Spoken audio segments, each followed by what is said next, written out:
오늘은 남은 날 동안 해야 할 일이라는 제목으로 말씀을 상고합니다. 우리가 지난 시간과 오늘 시편 71편을 지금 말씀을 나누고 있는데 구원론에 대해서 아주 명확하게 잘 함축이 된 말씀이고, 특별히 이 구원의 삶을 우리가 어떻게 살아야 되는지, 하나님께서 지난 시간에는 우리를 하나님의 의로 구원해 주셨으니 이제 하나님 의를 우리가 계속 사랑하고 또 순종하면서 살면 변화가 일어난다는 것이고, 또 일평생 하나님은 우리와 동행을 해주시겠다고 말씀했고, 그리고 이 세상의 끝은 반드시 악한 자들은 심판해서 하나님의 공의를 보여준다는 것을 말씀했어요. 자, 그렇다면 오늘은 뭘 말씀하고 있느냐?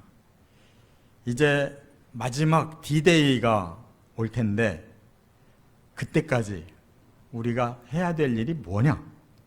이것을 우리에게 말씀하고 있어요. 이 마지막 D-Day는 두 가지가 있어요. 하나는 우주적으로 한 번 임하는 하나님의 그 D-Day가 있는데, 이것은 모든 인류가 또 하나님이 창조하신 이 모든 세계가 마지막을 끝나는 날이고, 또 한 가지 마지막은 우리 개인의 인생은 개별적인 마지막이 있어요. 그게 바로 우리의 수를 다하고 이제 하나님 앞에 가야 되는 마지막이 있다, 그 말입니다. 그런데 이 두 가지가 공통점이에요. 결국은 하나님 앞에 나가야 되는 일입니다. 그래서 오늘 본문에 우리가 얼마를 살지 모르겠지만 우리의 생애가 끝나는 날과 또 우주적인 마감의 날이 겹칠 수도 있어요. 그렇기 때문에 그때는 이제 한꺼번에 우리가 마지막 날을 맞이하겠지만 그건 우리가 확실치 못하고, 우리 개개인이 남은 날은 분명히 있습니다. 얼마를 살든지 우리의 마지막 날 반드시 오기 때문에 그 이후는 우리가 임의로 어떻게 할 수가 없어요. 그 동안이 중요해요.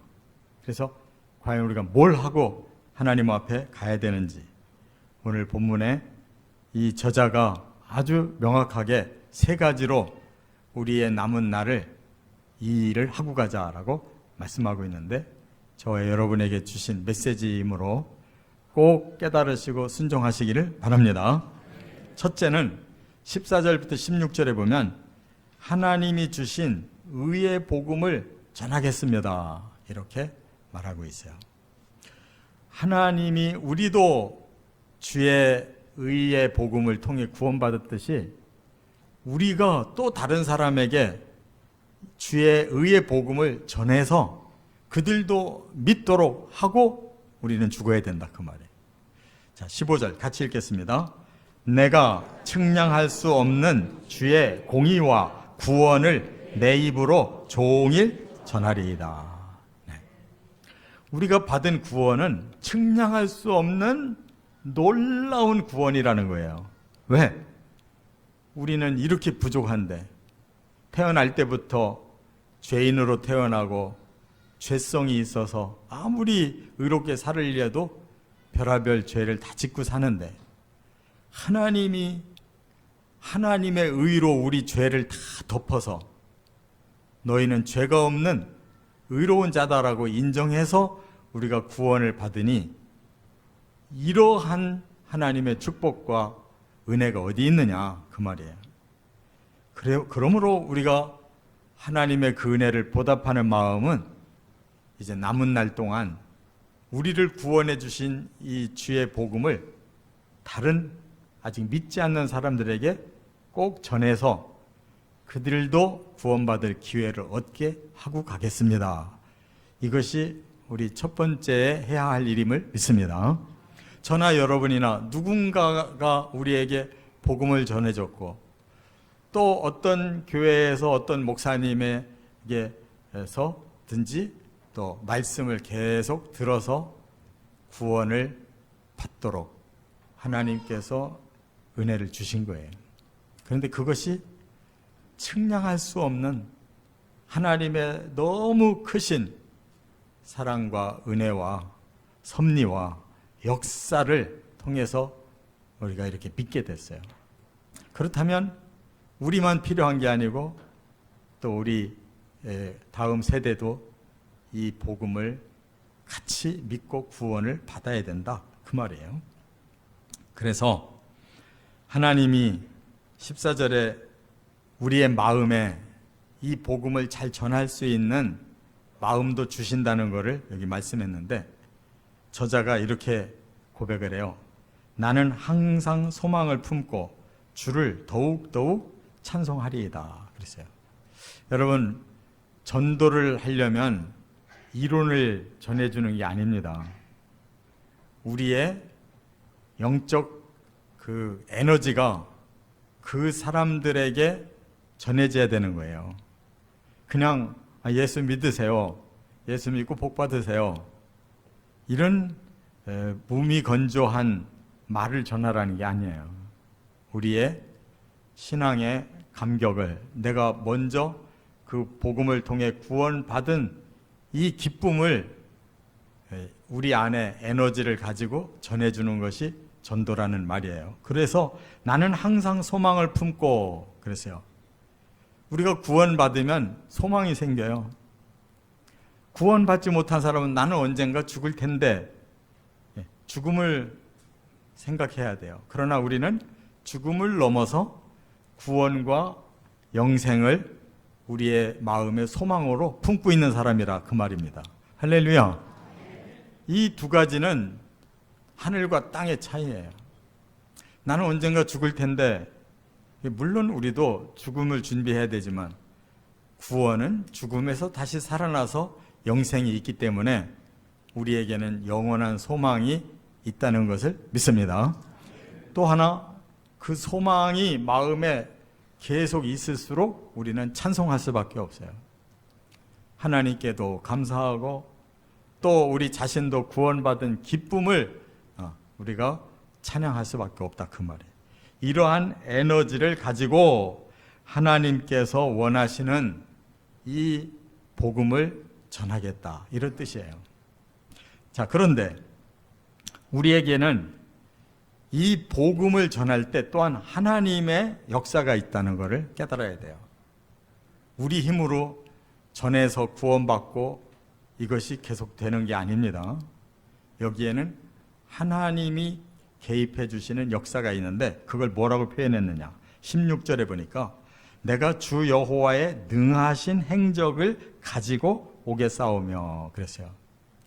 이 말은 뭘 우리가 하나님 앞에 받아가지고 뭘 가지고 오겠다 이런 것처럼 느껴지는데, 우리가 가지고 올 게 뭐가 있어요? 하나님이 베풀어 주셔서 우리가 그것이 우리 안에 있다는 뜻인 줄 깨달으시 바랍니다. 그러면 능하신 행적이 뭐냐? 여기 행적이라는 단어가 뭐냐면 다바르라고 그러는데, 이 다바르라는 말은 발자취라는 말이에요. 우리가 신앙생활을 출발했어요. 구원받은 삶이 출발이 돼서 쭉 지금까지 진행을 했는데, 돌아보니까 신앙생활의 발자취가 남아있는 거예요. 그게 우리가 스스로 만들어낸 발자취가 아니라 하나님이 뭔가를 주셔서 그 발자취가 생겼다, 그런 뜻이에요. 여러분, 우리가 신앙생활 하면서 내가 한 게 뭐가 있어요? 하나님의 말씀이 우리의 마음에 강하게 깨달음을 주셨고 성령이 우리 안에 임하셔서 강하게 확신을 주셨기에 우리가 신앙생활에 발자취가 남은 줄 믿습니다. 바로 그 힘을 또 다른 사람들에게 그대로 받도록 전하겠다는 거예요. 그러니까 우리는 복음을 전하고 하나님이 주신 체험을 전할 때 그 사람들도 똑같이 복음을 깨닫고 성령의 체험을 함께 받음으로 구원받을 줄 믿습니다. 이와 같이 하나님께서 우리에게 주시는 것은 우리만 가지라고 주신 게 아니에요. 2000년 동안 이 복음이 계속 인류에게 내려와서 이 극동지방의 이 작은 이 곳에까지 복음이 들어와서 이것이 전도되고 계속 진행되고 있는 것입니다. 우리 교회가 67주년이 됐는데 67년 전에 신일웅 목사님이 신학교를 다니면서 마음이 뜨거워서 여기 일산에 누님이 사시는데 여기를 방문했다가 여기에도 교회를 세워야 되겠구나 해서 교회를 세우고는 싶은데 뭐가 있어야죠. 그래서 그 신학교에 내야 될 그런 학자금을 가지고 저 서울 시내에 나가서 천막을 샀다는 거예요. 그래서 여기서 시작하고 여기에서 67년 동안 많은 사람들에게 복음이 전해져서 믿은 줄 믿습니다. 그러한 행적, 그러한 발자취, 그것이 우리 힘으로 된 게 아니라는 거예요. 하나님께서 그렇게 복음을 전하게 하시고 성령으로 체험을 주셔서 그것을 가지고 우리는 이제 그 다음 세대 또 아직 믿지 않는 사람들에게 이것을 전하면 하나님이 또 알아서 역사해 주실 것을 믿습니다. 두 번째, 17절과 18절에 보면 또 하나는 하나님이 주신 평생의 은혜를 간증하겠습니다. 이렇게 말씀했어요. 자, 이 복음을 전하는 것과 간증하는 것이 뭐가 다른가를 깨달아야 되는데 17절 한번 같이 읽겠습니다. 하나님이여 나를 어려서부터 교훈하셨으므로 내가 지금까지 주의 기이한 일들을 전하였나이다. 네. 여기 보면 하나님이 우리를 어려서부터 교훈, 계속 우리를 길러주셨다는 겁니다. 그렇습니다. 나이만 어린 게 아니라 영적으로 처음 믿을 때는 어린아이예요. 그런데 영적인 어린아이도 뭔가 계속 에너지를 하나님이 주셔서 키우시기 때문에 우리가 그 교훈을 받고 점점 성숙한 성도가 됐다는 거예요. 근데 그것을 이 저자는 뭐라고 표현했느냐? 기이한 일이래요. 기이한 일이다.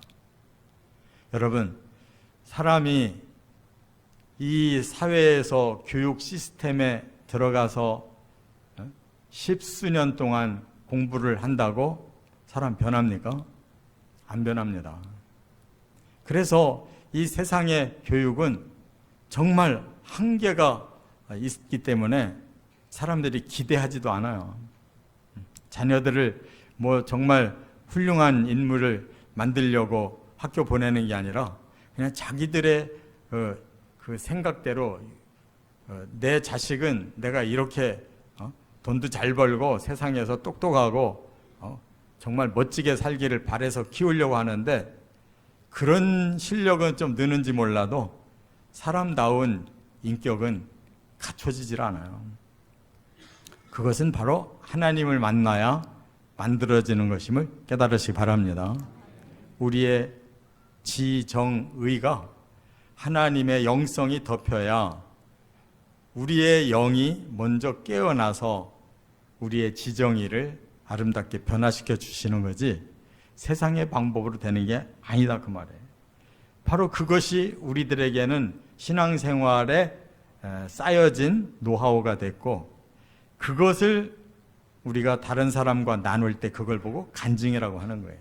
그러니까 전도는 믿지 않는 사람에게 하는 거고 간증은 믿는 사람에게 하는 거예요. 그래서 신앙의 성숙을 함께 나눠 가지게 하시는 줄을 믿으시 바랍니다. 이 두 가지가 우리가 평생 해야 할 일이라는 거예요. 저와 여러분도 누구에겐가 그런 영향력을 통해서 우리가 전도도 받았고 신앙 간증을 통해서 신앙생활을 이렇게 해야 되겠구나라고 더 깨닫고 우리에게 변화를 서서히 일으켜서 여기까지 온 줄로 깨달으시기 바랍니다. 그렇다면 어려서부터 교훈하신 하나님은 여기 18절에 보니까 늙어서까지도 우리에게 필요하다는 거예요. 하나님의 교훈이. 그래서 18절에 이렇게 말씀했어요. 하나님이여, 내가 늙어 백발이 될 때에도 나를 버리지 마시며 내가 주의 힘을 후대에 전하고 주의 능력을 장래의 모든 사람에게 전하기까지 나를 버리지 마소서 그랬어요. 이 말은 아니 사람은 늙으면 가야지 이러한 얘기가 아니에요. 하나님 나를 버리지 마시고라는 말이 너 늙었으니까 이제 할 일도 없고 뭐 힘도 없고 넌 죽어야 돼 이런 뜻이 아니에요. 하나님 제가 늙어서도 하나님께로부터 받은 그 영적 신앙생활의 노하우가 있는데 이것을 후대 사람들에게 다 알려주고 가겠습니다. 그러니 하나님 끝까지 기회를 주세요. 이런 뜻이에요. 할렐루야. 하나님은 늙었다고 버리는 법 없습니다. 우리에게 주신 신령한 그 체험, 그 노하우를 다음 세대 사람들에게 나눠주고 간증해서 그 간증의 그 결과가 우리 후손들에게 잘 신앙생활로 이어져 가도록 하는 노하우를 전하기를 원하시는 줄 믿습니다. 늙었다고 함부로 할 게 아니에요. 오히려 더 영적인 지혜가 있을 수가 있어요.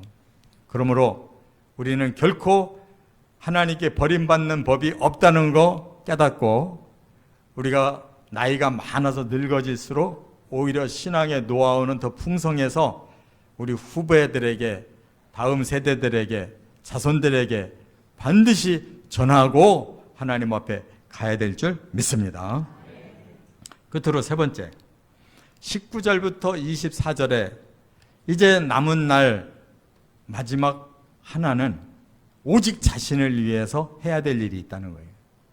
앞에 두 가지는 믿지 아니하는 사람들에게 또 전도가 필요하고 믿는 성도들 연약한 자들에게 또 후배들에게는 우리가 간증이 필요하지만 나 자신을 위해서 마지막으로 해야 될 일이 뭐냐?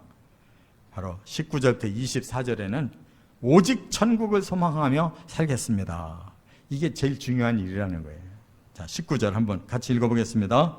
하나님이여 주의 의가 또한 지극히 높으시니이다. 하나님이여 주께서 큰 일을 행하셨사오니 누가 주와 같으리까? 여기서 다시 주의 의가 나와요. 우리가 구원받은 것도 주의 의로 받은 거잖아요. 그리고 이제 복음과 성령이 우리를 성숙하게 해준 것도 다 하나님이 해주신 거지만 하나님이 마지막으로 남겨놓으신 일이 있다는 거예요. 그게 뭐냐? 또 하나의 주의 의가 지극히 높이 우리들에게 큰 일을 행해 주실 게 남아있다는 거예요. 그게 뭘까요? 바로 예수님이 오실 때 우리가 들림을 받아서 천국에 들어갈 일이 남아있는데 우리 의로는 할 수 없다는 거예요. 하나님이 지극히 높으신 의를 큰 일로 해 놓으셔야 우리가 가능하다는 거예요. 믿습니까? 그게 바로 예수님께서 오시는 디데이에 우리는 그 일을 힘입는 거고 상상도 못한 큰 일을 행해 주셨기에 우리가 구원이 완성되는 디데이를 맞이할 수 있다는 것인 줄 깨달으시기 바랍니다. 자, 그렇다면 이 지극히 높은 의와 큰 일을 행하심이 우리에게 주어지려면 우리는 어떤 것이 마지막 과정에 남아있느냐? 바로 죽은 우리가 살아나야 되는 거고 또 우리의 영과 혼과 몸이 부활해서 주님과 함께 하늘로 가야 된다 그 말이에요. 믿습니까? 바로 그 얘기를 오늘 본문에서 하고 있는 거예요. 그래서 20절 하반절에 보니까 주께서 우리를 다시 살리시며 땅 깊은 곳에서 다시 이끌어 올리시리이다 라고 말씀했어요. 우리는 늙어서 죽으면 땅속으로 우리 몸이 들어가요. 그런데 영혼은 낙원에서 쉼을 누리고 있는 거예요. 그러나 영혼과 육체가 분리되어 있는 것은 저주지 복이 아니에요. 그래서 예수님이 이제 모든 악을 심판하고 모든 성도들을 영생케 하려고 오시는 디데이에 우리는 반드시 무덤에서 살아나야 되고 우리 영혼 몸이 이끌어 올려져야 된다 그 말이에요. 그게 부활의 날인 줄 믿습니다. 부활은 우리의 의로 얻는 게 아니에요. 하나님이 우리를 의롭다 하실 때 우리가 무덤에서 몸이 살아나고 우리의 영혼 몸이 영원히 사는 사람의 몸이 돼서 예수님을 따라 하늘로 올라가게 된다는 것을 꼭 믿으시기 바랍니다. 그렇게 돼야 그 다음에 21절에 나를 더욱 창대하게 하시고, 우리가 처음 하늘과 땅을 만든 것도 창대한 세계지만 그거는 별게 아니에요. 그래서 진짜 창대한 세계는 현재 이 하늘과 땅은 끝을 내시고 영원한 하나님의 나라가 새 하늘과 새 땅에서 이루어져야 진짜 창대한 세계인 줄 믿습니다. 그 다음에 그 창대한 세계에서 우리가 할 일이 뭐냐? 22절에 비파로 주를 찬양하고 주의 성실을 찬양한다고 그랬어요. 우리는 천국에 가면 너무나 기쁘고 감사하고 또 영광스럽고 하나님이 너무 존귀해서 할 말이 없어요. 그저 기쁨으로 찬양하는 것이 최선인 줄 믿습니다. 그래서 또 23절에는 나의 입술이 기뻐 외친다고 그랬어요. 뭐 이거저거 할 말이 뭐가 있어요. 이 기쁨을 하나님 앞에서 소리치는 줄 믿습니다. 그 다음에 마지막으로 주께서 속량하신 내 영혼이 즐거워하리이다 그랬어요. 여러분, 우리가 마지막으로 하나님의 의가 필요하다고 그랬는데 바로 예수님을 만나서 천국에 들어가는 그 의가 우리에게 임해야 완전 속량이 되는 거예요. 완전 속량이라는 것은 완전히 죄가 해결되는 것이다. 믿습니까? 그래야 천국에 들어가서 영생과를 먹고 영생과 영광을 누리는 것입니다. 성경은 이렇게 순서를 확실하게 정해놨어요. 그런데 남들 전도도 다 하고 성도들한테 간증 생활도 잘했는데 마지막 것이 부족하다. 천국에 대한 확신과 소망을 가지고 살지 못했다. 그러면 부활이 없어요. 부활이 없으면 그 창대한 세계에 갈 수가 없고 찬양할 수도 없고 속량이 완전히 이루어질 수도 없고 우리는 모든 것이 실패하는 거예요. 그러니까 우리 남은 날 반드시 마지막으로 해야 될 일, 오직 천국을 소망하며 살다가 가야 된다는 것이에요. 할렐루야. 오늘 이 71편이 아무리 잘 믿어도 이 마지막 하나님의 메시지를 잃어버리면 소용없어요. 반드시 이 전도와 간증과 천국 소망을 품고 살아가시다가 예수 그리스도를 만나시기를 주의 이름으로 축원합니다.